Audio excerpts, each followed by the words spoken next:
Throughout history, mankind has looked to the stars with curiosity and wonder, but only a select few have had the chance to break through Earth's atmosphere and experience space firsthand. Today we welcome one of those pioneers, a scientist, a physician, a leader, and a true explorer, Canadian astronaut Dr. Robert Thirsk.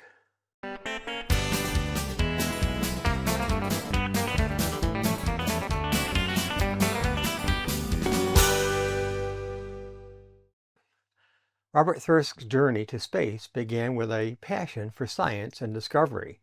With degrees in mechanical engineering, medicine, and business, he combined his love for technology and human health to explore the final frontier. In 1996, Dr. Thirsk flew aboard Space Shuttle Columbia STS-78, a groundbreaking life science mission that focused on how the human body adapts to space. That was only the beginning.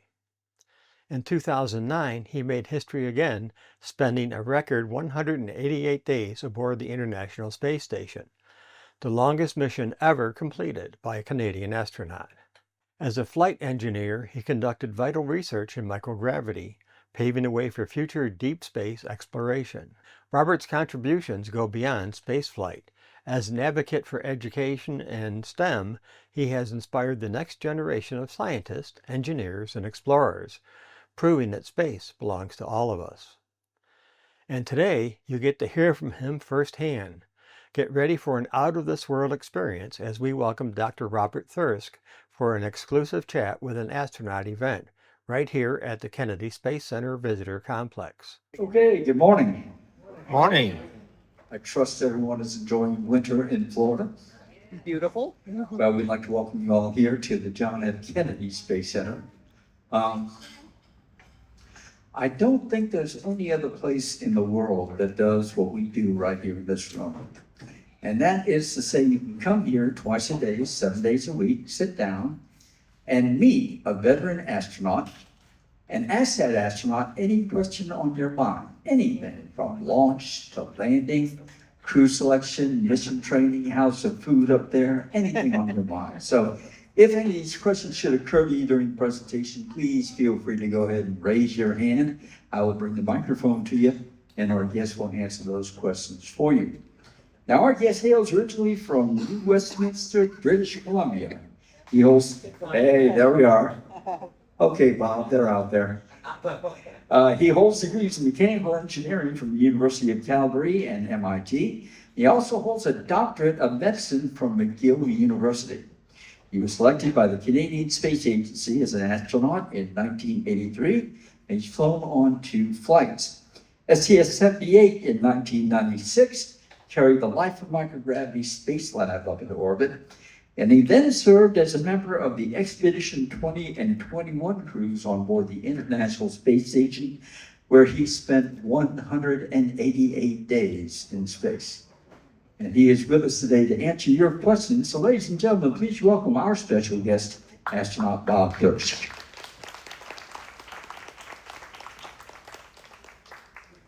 Thank you, Nick, for the intro. And thank you to all of you for agreeing to spend 45 minutes with me this morning. That's very fulfilling for me to be amongst kindred spirits who think that space exploration is something important that society should be doing, and that space is cool. Nick already told you a little bit about me, but if you don't mind, before we get to your questions, I'd like to spend another couple minutes telling you about some other nuance, another aspect of me. I grew up in a magical time. I grew up in the 1960s and the 1970s. And, everyone is fond of the decade that you grew up in. But, the 60s and the 70s were pretty special because the world was moving fast on so many different fronts. Science, and technology, and medicine. In the mid-60s, the first heart transplant was done. And I remember that. That was really something that caught our attention. But there was advances in civil rights and even in culture and entertainment. To those of you who are my age, you remember in the mid-60s, the Beatles' Sgt. Pepper album came up? Yeah. Which kind of changed the way that everyone produces music ever since. So it was kind of a landmark. And then the space program. In 1961, the first human being flew into space. I don't remember that event. I was too young for that. Does anyone, by the way, know the name of the first human being in space? Yuri Gagarin. Yuri Gagarin, a Russian cosmonaut. He flew in April of 1961. And then only 8 years later, 2 people walked on the moon. And I do remember that. By the way, what are the names of the 2 people who walked on the moon? Neil Armstrong and Buzz Aldrin. Excellent. Neil Armstrong and Buzz Aldrin. So I can remember I was in our living room and I was watching the program, the broadcast from the moon. It was on a Sunday evening and I could see Neil and Buzz in their white suits hopping around the lunar surface. And I remember running out to the backyard and looking up in the sky and seeing the moon and trying to reconcile in my mind what was happening. These 2 people were actually up there. It was just mind blowing. Anyways, the Apollo astronauts and the whole lunar landing program directed my interests, and I followed an educational path that included science and engineering and medicine, and then led to a very fulfilling career in spaceflight. So, besides the era that I grew up in, of course, I had wonderful parents who exposed me to adventures and travel, and wonderful teachers who challenged me, and professors who gave me really good advice, career advice as well. So I'm grateful for all of that. So let's get down to your question. Just let you know, the intent here is that you will ask questions about training or spaceflight or the future of humanity in space. But at the same time, go up and fill up your coffee cup or your juice cup or get some more breakfast. I will not be insulted if I see you getting up and wandering over there. That's the intent. So, your questions. Yeah, if you have a question, feel free to go ahead and raise your hand. We will bring the microphone to you. And let's go ahead and start right over here. I'm curious, they said you were in space for 118 days? 188. Okay, 188. After 188 days in space, how much muscle mass did you lose and how long did it take you to get back to Earth's gravity? It's probably true to say that every single organ system in the body is affected by spaceflight, in particular by weightlessness. But the systems that we're really concerned about are the heart, which loses contractility, the blood vessels change, muscles atrophy and lose strength, and bones demineralize, they lose calcium as well. Now, all of that sounds terrible to you, but it's the body in its wisdom getting rid of excess aerobic capacity that it no longer needs in a weightless environment. The muscles no longer need to be as strong to cope in this tranquil environment. And the bones don't need to be as strong. But the difficulty, of course, is that at the end of the mission, astronauts have to return to Earth. Yeah. So what we do is we do have a number of countermeasures, dietary countermeasures, medications, and most importantly, in-flight exercise. So we spend an hour and a half working out every day. We have a stationary bike, we have a treadmill, we have a muscle fitness machine as well. And that doesn't stop the deterioration in our body, but it slows it down. Anyways, when you get back home after flight, each of the organ systems readapts at its own pace. So for the first couple days, when I got back, I really felt terrible. So first of all, my balance was off. I tend to walk around with my legs wide apart like that to help maintain my balance. And I need someone at my elbow to steer me, to help me stay upright. I felt extremely fatigued. You know, I was pretty religious about working out every day. But in spite of that, I just didn't have, on landing, I didn't have the strength to get out of my seat. I needed someone to help me. And then my blood pressure was very low as well. My blood pressure typically is around 120/80. On landing day, it was 80/60. And it just, because the heart just wasn't able to contract enough to get blood pressure up to my brain.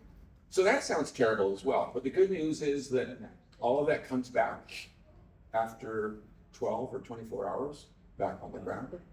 I worked out in the gym with a trainer post-flight for 2 hours every day, and after 6 weeks, I was back to normal. And then I could have gone for a job or something like that. Bones take longer.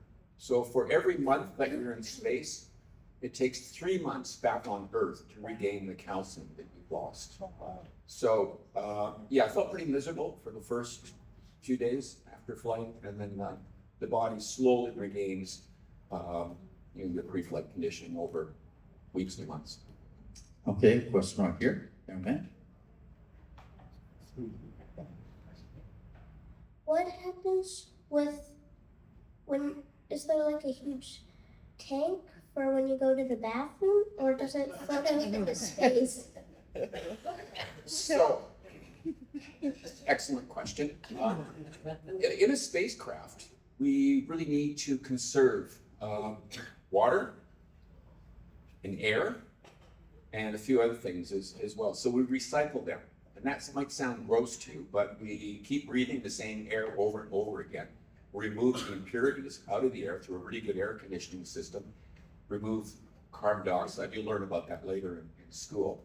So we can breathe the air over again. For the water, when you drink coffee in space, or juice or water, you have to pee it off later. And we pee it into a tank. And we use like a vacuum hose. Like when you go to the bathroom at home, you stand in front of the toilet and gravity just makes the pee fall into the toilet. Well, that doesn't happen in space. Pee would tend to float. So we use like a vacuum hose, and that pulls all the pee off into a tank. And then the tank cleans up the urine and makes clean drinking water again. And then from that, we can make more coffee and more juice. So the joke on the space station is that the coffee or the juice that I'm drinking today will become juice for you tomorrow.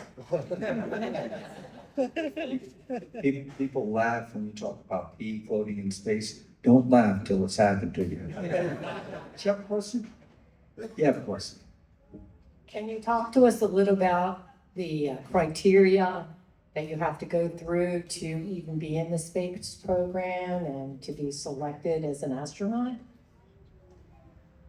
I've never had the courage to ask the selection committee in Canada that selected me as an astronaut why they selected me in case they realized they made a mistake.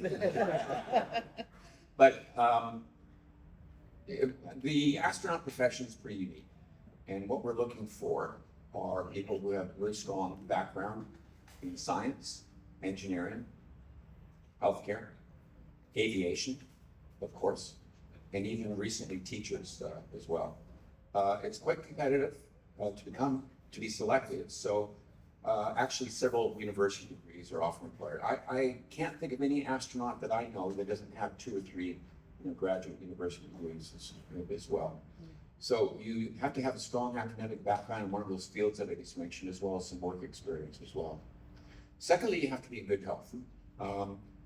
We've learned an awful lot in the 60 years of human spaceflight about what the space environment does to the human body. So we've actually been able to relax some of the medical selection criteria to accept more people. For example, many years ago, if you had problems with your vision, you could not become an astronaut. But today, if you have 20/20 vision, or 6x6 vision that is corrected with eyeglasses or contact lenses or even surgery, you may become an astronaut. So a lot of the criteria are loosening up. But if you have a history of kidney stones, you will not be eligible to be an astronaut. If you have a history of epilepsy, you will not be eligible to be an astronaut. So in addition to health, I also say that it's important to be fit. You do not have to be Olympic athlete fit, but you do have to be able to do some of the strenuous work in space, such as spacewalking. Spacewalking takes a lot of power, a lot of aerobic capacity to do that. And then maybe the last thing I will say is we're looking for a certain personality profile of people as well. We're looking for people who have experience with teamwork, followership, leadership, cross-cultural skills, and people with a spirit of adventure as well. If you're the kind of person who views yourself as, sitting in front of a computer, that's your career, then you're not looking forward to be an astronaut. Every week, I can say that I challenge myself in my profession, not only mentally, but also physically and emotionally as well. It really took me to my limits. And so you have to be the kind of people who enjoy do it now. So in a nutshell, that's sort of what the kind of people we're looking for. Bob, for yourself personally, how much of it was the gaining of new knowledge and how much of it was adventure? You know, if you went to some of my old neighborhoods when I was young and you asked my neighbors if there's anything special about me when I was young, running around the community and playing sports together, they probably would have said no. I just fit in like everyone else. But if you ask my teachers, I think my teachers would say, no, Thirsk is different. Thirsk loves to discover. Thirsk loves to stay after school and learn more. Thirsk loves to have additional problems, math problems, in order to challenge himself. We talked earlier about the early Russian and Apollo moon programs. I went to the library and I read National Geographics magazines about those missions. And back in my day, we used to have this magazine called Life Magazine, which were wonderful pictorial essays of everything, including the space flights. So I would say for me, it was largely desire to learn. But also, as I mentioned, my parents introduced me to camping and the outdoors and adventure and travel. So I'm grateful for that too. Okay, question here. What does the training look like? Like, what type of training do you do? Well, I mentioned to you a minute ago that we select astronauts today from all different kinds of fields. It's really a multidisciplinary kind of field today. So if you were selected as an astronaut, you would be selected along with scientists and engineers and medical doctors and military test pilots. And what we have to do for the first 2 or 3 years is make sure that everyone gets up to the same level of knowledge and training and skills and ability to operate a spacecraft. So for your first couple of years, everyone is going to be learning in classrooms and in labs to get up to a certain level of knowledge. If your background is in aviation and piloting, well, you're going to learn medical skills. You're going to learn how to deal with a heart attack. You're going to learn how to draw blood from a crewmate. And vice versa, if you're a medical doctor, you're going to learn to fly a high-performance aircraft. So we call this phase of training basic training. And then after that is over, it takes 2 or 3 years to finish that. We do advanced training, which is where we learn the skills that are unique to being an astronaut. So these are spacewalking skills. We call that EVA. Robotic skills, how to rendezvous and dock a spacecraft, how to repair systems on board a spacecraft. So we use simulators for a lot of this kind of training to recreate what the space environment is. That takes another 3 or 5 years to complete that kind of training. And then you're now eligible to be assigned to a mission. And one of the best days in your life is going to be when you receive a phone call from your boss who says, we just assigned you to a space flight. And that's going to be a day full of joy and excitement. And then you'll spend a year and a half training specifically on the tasks that you need to do during that mission. So all told, if you do the math, it's probably 10 years or so. Wow. From the time that you're selected as an astronaut to your first mission. So maybe the last comment I'd like to make is that in my career, I've made dozens of mistakes, and maybe more embarrassing. But if you're an astronaut, you can't make mistakes. You can't make too many serious mistakes in space. So a lot of the training, even though it sounds very long, very long, is because you really want to minimize the chance that we'll make mistakes in space. Okay, question here. You kind of hit on it right at the very end there, but are there any like regrets or anything that you would have done differently now that you are, this many years later, different trainings, different, anything, I won't say regrets, but just would you have done something different? Oh man, so many things would be different. The first thing that pops into my mind is language training. Now, if you were to ask me what is the most difficult aspect of astronaut training, after just describing it to this young gentleman here, to be honest, I would say it would be language training. So aboard the International Space Station, there's 2 official languages, English and Russian. And for someone at my age to learn another language, that was very difficult. The optimal time to learn it is at a young age, when your brain is more flexible, more plastic. So I wish I had learned 2 or 3 more languages when I was young. So that made not resonate with you very much. Language training, much that was so difficult. But after that, say maybe EVA, the spacewalking training, was very difficult. I probably should have spent more time on that. Maybe also, I would push hard to make the space experience a little bit more Earth-like. Living aboard a spaceship is sort of like living on a nuclear submarine. It's a very sterile, work-related environment, and psychologically that begins to get to you after several weeks or months in space. So I think I would try to put up some more Earth-like things aboard a spacecraft to help with the psychological aspect of space. Like, so can we have some pets in space, birds or fish or something like that? Can we grow plants in space, African biots, things like that? Can we put up some artwork or something just to make it the space experience a little bit easier to deal with? You know, when Scott Kelly was on board the space station, they had some zinnia flowers that they were growing, and the growing wasn't going so well. So he took the time on his weekends to tend to this garden, if you will, and he said that was very relaxing. What's new?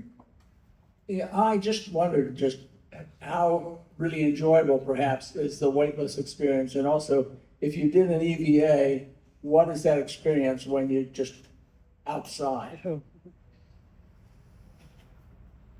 So you already picked up that one of my childhood dreams was to become an astronaut, but another childhood dream was to fly around like Superman as well.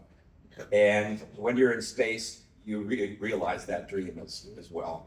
Your legs, which support us in an upright posture here on Earth and allow us to move around, locomote, are totally useless in space. So as you're moving around, you're flying around like Superman, your legs just sort of behind you, flapping in the wind, doing nothing. But that's a lot of fun. You just, it's a new way to get around, and it's very efficient. It was kind of awkward the first 2 or 3 days in spaceflight, moving around. I was bumping into a lot of crewmates. I was knocking things off the wall. But after 2 or 3 days, you feel like you were born there.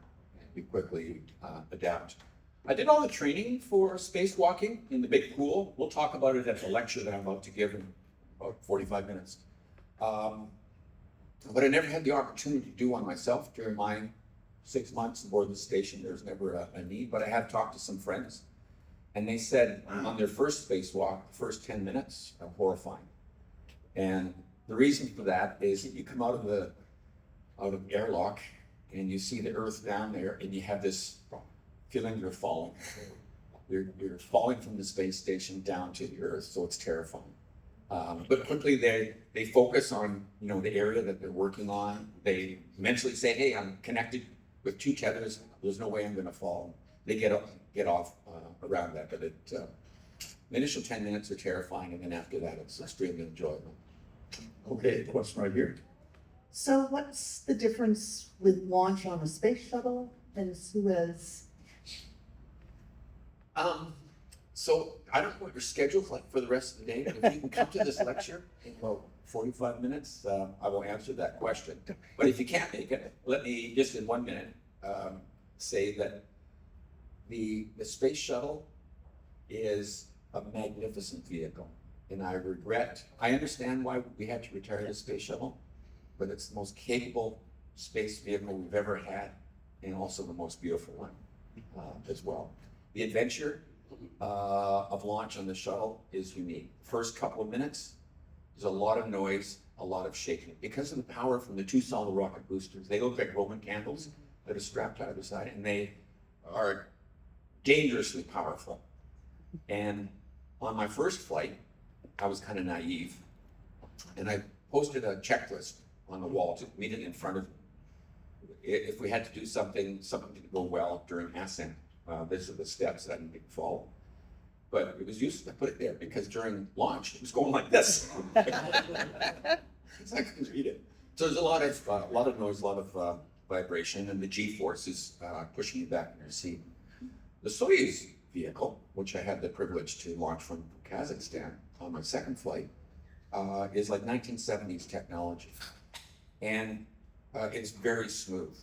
When we lifted off, I didn't even know we had lifted off. The only way I knew we had lifted off was because of the countdown clock in front of me. Flip over. So it was a much smoother ride because it burned different fuel. The exception is that the Soyuz rocket is a 3-stage rocket, which means that there's 3 segments to it. One segment will burn for a couple of minutes, and then it will stop. There'll be a couple seconds before the next rocket kicks in. So during those short intervals of time between the rocket stages, we go from 4G being pushed down into our seat to 0G floating out here and then slam back in our seats with 4Gs again. So that was pretty interesting as well. But they're spacecraft, they work well, and it's a privilege to fly both. Yeah, I remember John Young called that G phenomenon the Great Train Wreck. So you were selected in the Canadian space program. How much of your 10-year training was just with other Canadians in that space program, and how much was it like an international kind of training with other space programs? Yeah, so in terms of astronaut training, the Johnson Space Center in Houston is the center of the universe. So I spent the vast majority of my time at the training out of the Johnson Space Center. That's where my family resided, and then I would go off and to the various partner countries of the International Space Station program to learn how to fly a Soyuz vehicle, to learn how to operate the Canadarm on the shuttle and on the space station. The only exception would be when I was talking about basic training with this young gentleman here. Most of that was done in Canada. We had a pretty good program that allowed us to do that there. Are you Canadian? No. Yeah, but Moscow and Houston are really the center of the universe for training. That's where most of the great facilities are. Okay, question here. Yes. The all that you look out when you look out the window of Earth when you're in space has got to be tremendous. So how has your life changed, or your view of the universe changed since you've been in space? A couple of years ago, my wife and I were having dinner with another couple, and the topic around the dinner table got on to space flight and medicine. And so one of our friends asked me, knowing I'd been back on Earth again for several years, if my body had returned to normal. And I quickly replied, yes. Well, my wife interjected and said, no. You have never returned to Earth after your second flight. So we all laughed, and when I responded to our guest, I was talking from a physiological point of view. My heart had regained its aerobic capacity, my muscles had regained their strength. But my wife was speaking from a psychological point of view, and she's absolutely right. So you cannot look out the window of the spacecraft and look at this beautiful planet down below and not be moved by what you see. And when I'm talking about seeing a world that everything is one and everything is connected. So if you see a forest fire smoke plume in British Columbia rise up into the air and travel all the way across the Atlantic Ocean and impact the quality of air in Europe or in Africa, you realize that we're all one, that we're all connected. You can see a small tropical depression start in the South Atlantic and then move up northward and then impact the quality of life for people living along the Gulf Coast there. So you quickly see that, and then you see that a world with no borders, that we're all just one humanity. I was proud to be a Canadian, representing my country during space flight, but this notion of citizenship, after a few weeks, goes to the back of your brain. And you just, looking out the window, see that we're all one humanity. And the big issues on Earth today that capture my attention are poverty, inequality, environmental damage, and in essence, survival of humanity. Those are the things that occupy my mind today. So my interests, my priorities are different than pre-flight. Okay, question right here. Yes, I'm interested to hear about your first flight in space. Like, what was the mission there? And when I look at the screen there, lower left, I see the names of 7 astronauts. Did 7 astronauts fly up in one place? Yes, so my first mission was called STS-78, the 78th mission of the space shuttle. And periodically, the shuttle would carry up a laboratory, a large cylindrical laboratory in the cargo bay. And we did that for this flight. And the 7 crew members here functioned as research operators, but also as research subjects as well. We had heard previously some anecdotal stories about bone and muscle problems that previous astronauts had, but nothing had ever been studied about bone and muscle problems in space. So this mission really focused on 2 main areas. One is muscle physiology, trying to understand how muscles change in strength and in mass with time spent in space. And then the other area that we looked at was something called materials processing. So in a weightless environment, you can process certain materials, metal alloys, ceramics, protein crystals, in higher yields and greater purity than on Earth. And the reason for that is that in weightlessness, there's no density differences, there's no convection currents, there's no buoyancy, there's no sedimentation. So 43 different experiments from around the world were conducted on this first flight. Extremely successful mission. We came home with all the data that was expected. And it was gratifying because a lot of what we learned about muscle atrophy in space, we then were able to develop countermeasures and implement them on my second flight. Some of these exercise machines that we talked about earlier. Okay, question here. How does your launch experiences compare with the space launch experience here at Kennedy Space Center Visitor Center? So we use a number of simulators to get ready for space flight.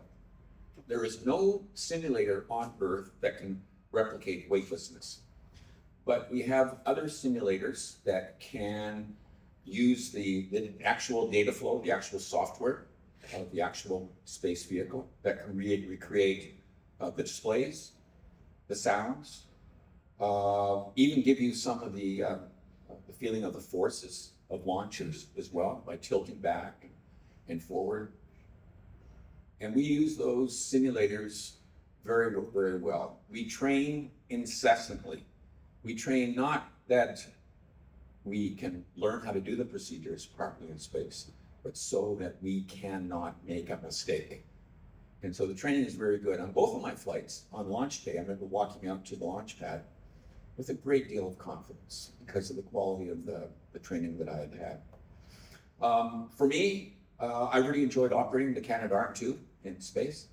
And I can say that the behavior, the motions, the feedback from the actual arm in space, it was identical to the simulator experience on Earth. So it was very, very good. And I like to think that some of the practices that we have in the space program, end-to-end testing, simulation, debriefs, root cause analysis, these are kinds of practices that would really benefit some of the other professions here on Earth as well.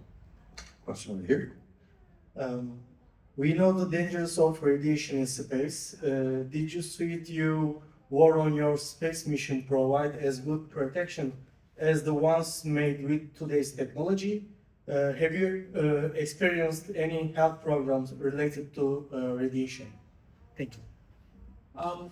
The spacesuits that I used during my 2 missions have certainly evolved, as you've suggested. There's new suits today. If you look at the SpaceX suits that Elon Musk company has, they look quite a bit different. But the suits that I used during my flight, they provided me with everything that I needed: oxygen, and probably most important, cooling as well. So the spacesuits that I used were great, and the ones that we're using today will be even better.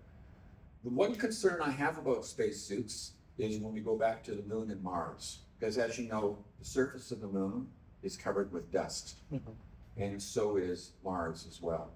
And I worry about dust getting into some of the seals of the spacesuit. That could be problematic, and I think we really need somebody to take I'm sure people are taking a serious look at that.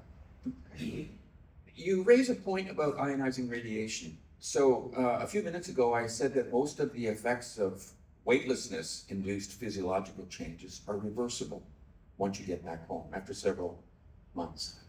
The only aspect of the space environment that is cumulative is radiation. So I was exposed to radiation during spaceflight at higher levels than what we're exposed to here on the surface.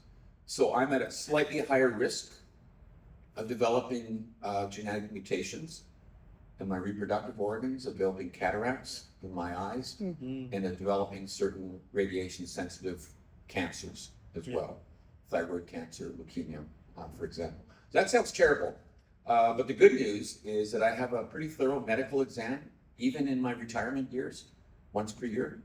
And if any of these nasty things occur, then we should be able to find them quickly and you'll. Yeah, thank you. Okay, question over here. What does the rocket start the launch into outer space? How does the rocket start for the launch to outer space? Boy, how old are you? 5? You're much brighter than I was. That's 5 years old. There's a couple of ways that rockets will start. I talked about the solid rocket boosters. When you go out to the Atlantis building on the other end of the campus here, you'll see 2 Roman candle-like rockets. And the way that starts is a spark is generated in the top of that rocket at the moment of liftoff. And that spark propagates a fire all the way down the entire length of the rocket and begins burning all of that propellant. So that's one way to do it. Another way for rockets that burn liquid propellants, they are brought together and they either instantly combust with no spark at all, or again will provide a spark to help ignite liquid hydrogen and liquid oxygen together. But a lot of the fuels that we use today, just when they come together, the fuel and the oxidizer come together, they just on their own, they just ignite. Good question. Question right here. Thank you for taking my question. Because the sun rise and sets our body clock and the cadence of your day, did you ever feel like you were on a time clock? And did you see anything unusual while you were up there? Yeah, so you're referring to our biorhythms, our natural biorhythms, or our circadian rhythm, and you're absolutely right. If you've traveled, across the ocean, then you know that the most important parameter or factor that sets our clock is exposure to light. That's why when you fly from Florida to Paris, it's important on that first day to stay out as long as possible so the light can reset your internal clock. You're right, inside a spacecraft, we're not really exposed to much sunlight. It's like living in a tin can. Yes, we can see the sunlight streaming in through the window periodically, but we have to make use of interior lights to simulate the sun effect. So we keep the lights bright during our day, which generally runs from 7 a.m.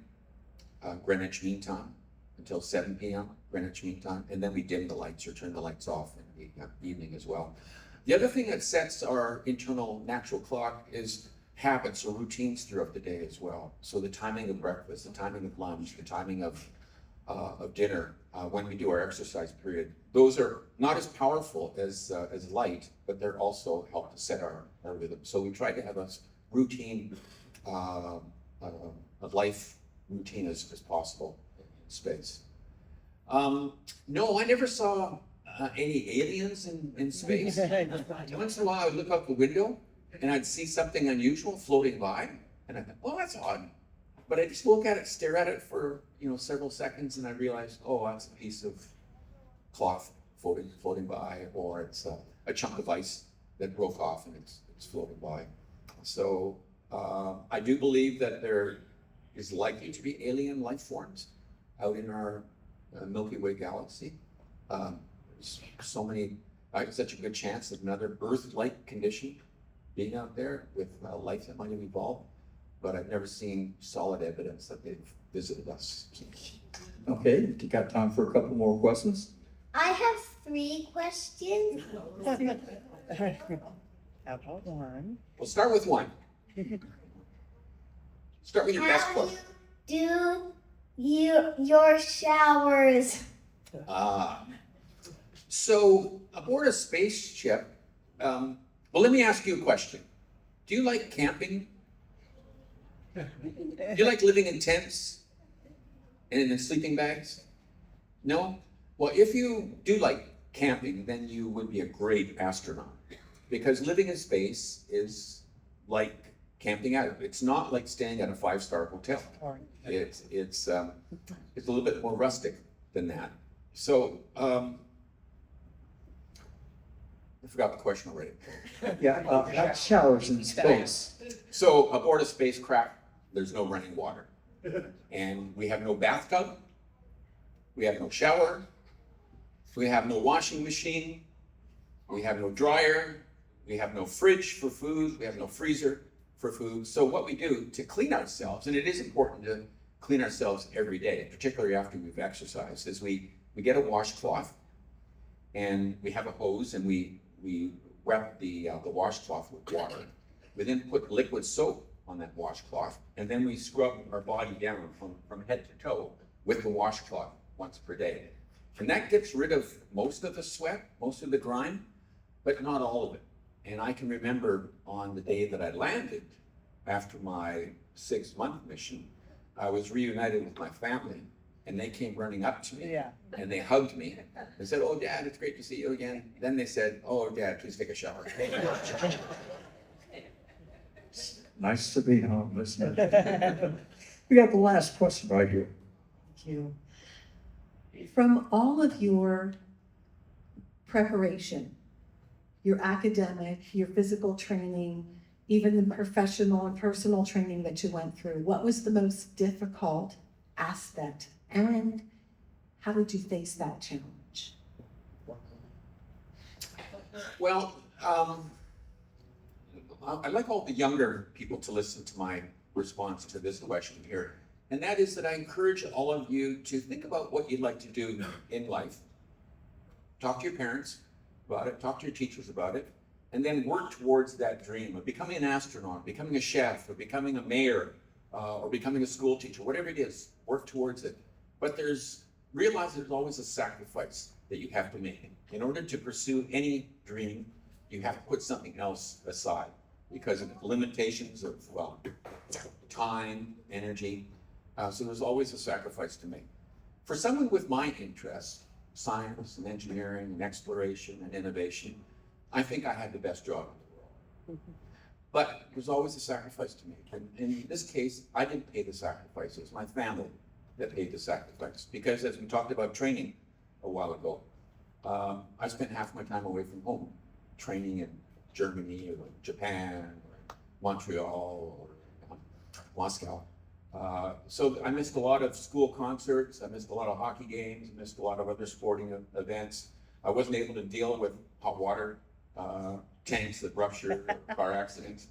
And so my family had to fend on their own. And although they did a great job, it was a distraction for me. So that was the tough part. Maybe one other thing too is, as we talked a few minutes ago, to become an astronaut takes a lot of education.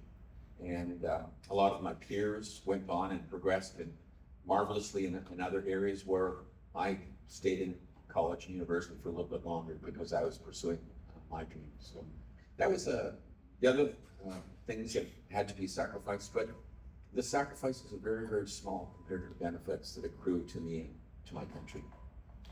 Now, in 15 minutes, Bob will be over at the Universe Theater giving a formal presentation that will include slides and video and more stories about life and work in space. So we invite you to come by and see that show. He's got to go over and get ready for that show now, so regretfully, he'll not have time here for handshakes, photographs, or autographs. However, at 12 noon, Bob will be up on the second floor of the gift shop, and there he will be signing autographs. We want to take this opportunity to thank you all very much for coming by and doing such great questions with me. And we want to thank our special guest, Bob Durr. Thank you. Enjoy your day.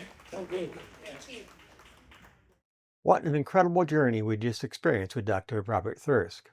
From the depths of space to right here at the Kennedy Space Center Visitor Complex, his insights remind us that exploration, curiosity, and teamwork are what push humanity forward. Whether it's the next generation of astronauts heading to Mars or students dreaming of their own place in space exploration, Dr. Thirsk's story is proof that the sky is not the limit. It's just the beginning. If today inspired you, don't stop here. Keep looking up, keep learning, and keep exploring. And who knows, maybe one day you'll be the one sharing your story from space. After all, William Shatner did it at age 90. My thanks to Bob for spending some time to chat with me.